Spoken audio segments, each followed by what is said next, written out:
నిన్న వరంగల్లో జరిగిన బహిరంగ సభలో ప్రజల చేత తిరస్కరించబడి ఫామ్ హౌస్లో కూర్చోబెట్టబడి ప్రభుత్వ జీతం పొందుతూ ఒకరోజు కూడా ప్రజల గురించి ఆలోచించని మాజీ ముఖ్యమంత్రి కేసీఆర్ గారు మాట్లాడిన తీరుని, ఆయన బీజేపీ పార్టీని వెనకేసి వచ్చిన తీరుని తీవ్రంగా విమర్శిస్తూ ఉన్నాం, ఖండిస్తూ ఉన్నాం. నిన్న వరంగల్లో జరిగిన మీటింగ్ విస్కీ బాటిల్ల మీటింగ్. అది నాకెవరో మిత్రులు చెప్తా ఉన్నారు, పొద్దున్న లేస్తే జనానికన్నా ఎక్కువ విస్కీ బాటిల్లే ఉన్నాయి అక్కడ అని. మహిళలు కనబడలే నిన్న మీటింగ్లో. కారణం విస్కీ బ్రాందీకి వారు లోకలే కాబట్టి మహిళలు ఎవరు రాకుండానే మీటింగ్ జరుపుకున్నటువంటి సందర్భం. నేను మీ ద్వారా కేసీఆర్ గారికి, బీఆర్ఎస్ పార్టీకి ఛాలెంజ్ విసురుతా ఉన్నాను. సమయం మీదే, వేదిక మీదే. మీరు ఎప్పుడంటే అప్పుడు చర్చకు సిద్ధం. మీరు 10 సంవత్సరాలుగా తెలంగాణ రాష్ట్రానికి ముఖ్యమంత్రిగా చేసిందేమిటి, మేము 15 మాసాలుగా మా ముఖ్యమంత్రి రేవంత్ రెడ్డి గారు తెలంగాణకు చేసిందేమిటో చర్చించుకుందాం. వేదిక మీరే నిర్ణయించండి.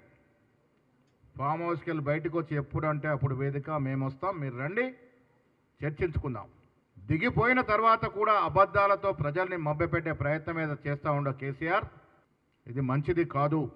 దేశ చరిత్రలో ఒక రాజకీయ కుటుంబం అత్యంత తక్కువ సమయంలో అత్యంత ఎక్కువ ప్రజాధనాన్ని దోచుకున్న కుటుంబం ఈ దేశంలో ఏదైనా ఉంది అంటే అది కేసీఆర్ కుటుంబము.